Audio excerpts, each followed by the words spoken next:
One of the most dangerous questions people often ask me after burnout is, how long is this going to take? How long until I feel like myself again, get my energy back, stop feeling exhausted all the time, and wait until my motivation returns? How long until I can finally get back to normal? And while these questions seem innocent, they often reveal something very important that contributed to the burnout in the first place. Let me explain. Because burnout recovery isn't something you can hustle through. You can't optimize it. You can't power your way through it. You can add it to your to do list and check it off by Friday. And that's incredibly frustrating. Trust me, I've been there for high achieving people, especially women who have spent their entire lives being the dependable one, the strong one, the responsible one, the one everyone relies on and always finds a way. But here's what I've observed. After working with countless people navigating nervous system dysregulation, chronic stress, and burnout, the people who recover the fastest are rarely the people trying to recover the fastest.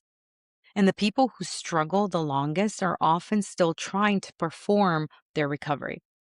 Today, I want to share what burnout actually is, why recovery takes longer than most people expect, and the biggest mistake people make when trying to heal and what your nervous system truly needs if you want sustainable recovery, not just temporary relief.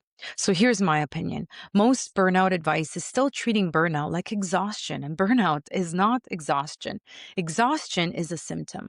Burnout is a full body adaptation to prolonged stress. Let me explain.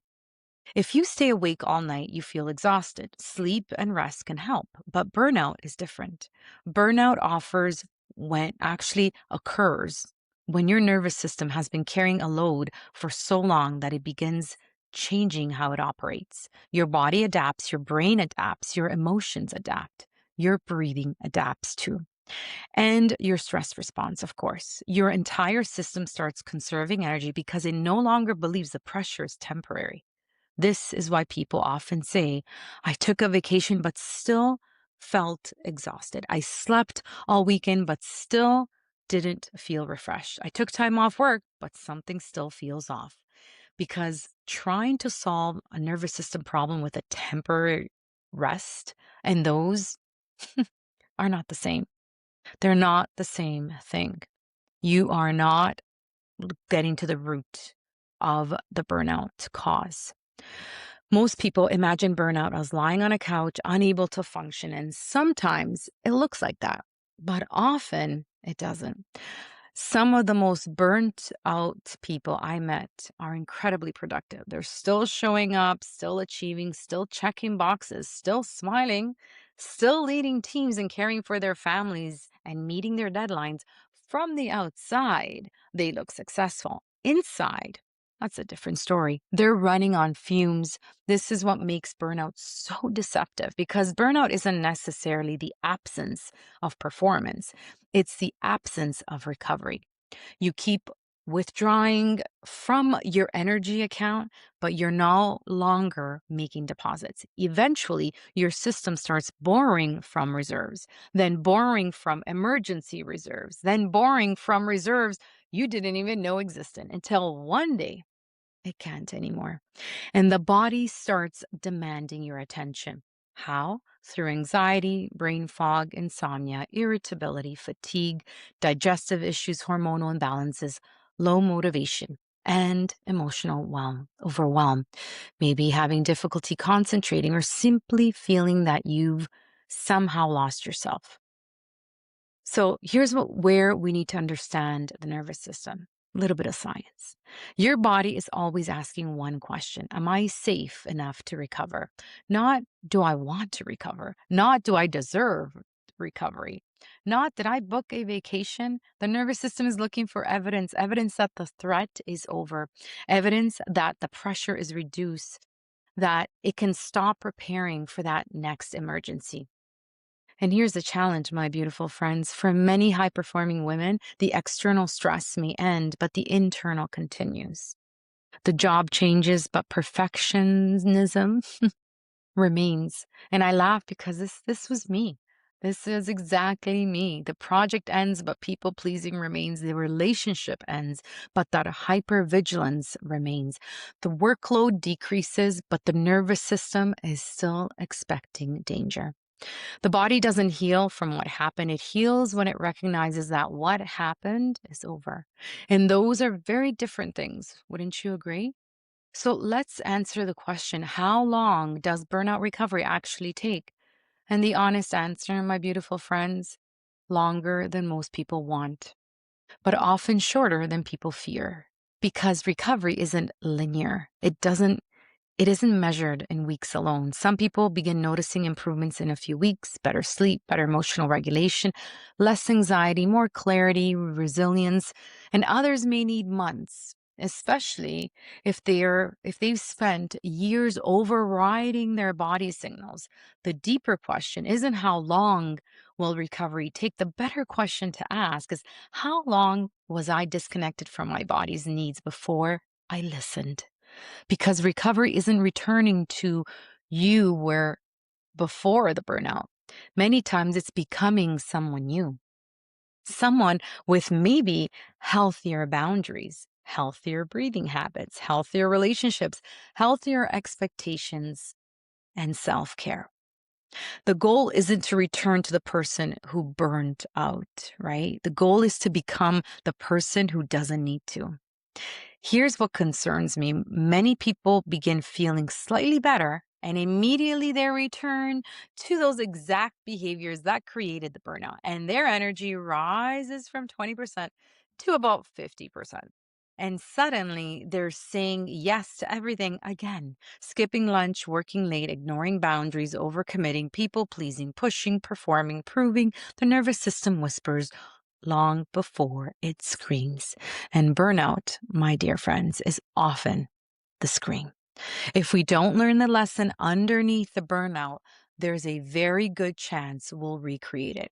Maybe not next month, maybe not next year, but eventually, because burnout isn't usually caused by one difficult season, it's an accumulation. It's often caused by patterns that have been running for decades. So let's do something together and notice this isn't about performance, it's about permission. Place both hands on the feet on the floor, both hands on the feet, both feet on the floor. One hand on your chest, one hand on your belly. Relax your shoulders, unclench your jaw, and allow your belly to soften. Now let's inhale through your nose for 4. We're going to pause for 3, and then we're going to exhale slowly for 6.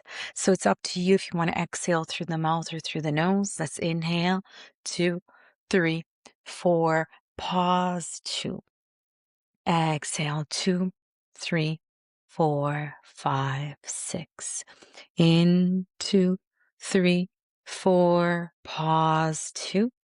Exhale, 2, 3, 4, 5, 6. In, 2, 3, 4, pause, 2. Exhale, 2, 3, 4, 5, 6. Continue breathing on your own for a couple more rounds. And as you breathe, I want you to ask yourself, where am I still trying to earn rest? Where am I still trying to prove my worth here? Where am I treating recovery like another project to complete? Notice what comes up. Not to judge it, not to witness it, because awareness is often the beginning of every recovery, every personal transformation. So, burnout recovery isn't one thing. It's not a supplement. It's not a vacation. It's not one breathwork session. It's not a productivity hack. Recovery happens when your nervous system repeatedly experiences safety again and again and again through sleep, through boundaries, through nourishing foods and drinks, through movement, through connection, through breathing, through saying no and asking for help, allowing yourself to be human. This is why I teach that self-care isn't selfish. It's leadership. Because the version of you that emerges from regulation is wiser. Believe me, clearer, more present, more compassionate, and far more sustainable. So, how long does burnout recovery really take? Long enough to teach you what your body has been trying to say all along. And if you're in that season right now, please remember you're not behind. You're not failing. You're not falling. You're not broken. Your nervous system is doing exactly what it was designed to do. So it is working to protect you. So the question is actually, can you give it what it needs to finally feel safe enough to recover? I'd love to hear from you. So comment below what's been the hardest part of your recovery journey. And if someone you care about is navigating burnout right now, share this video with them because sometimes the greatest healing begins when we stop asking, how fast can I recover? And actually start asking, what is my body asking of me today? Until next time, keep breathing, keep pausing, and keep leading from regulation, not reaction. I'll see you next time at the Breathwork Barista. Ciao for now.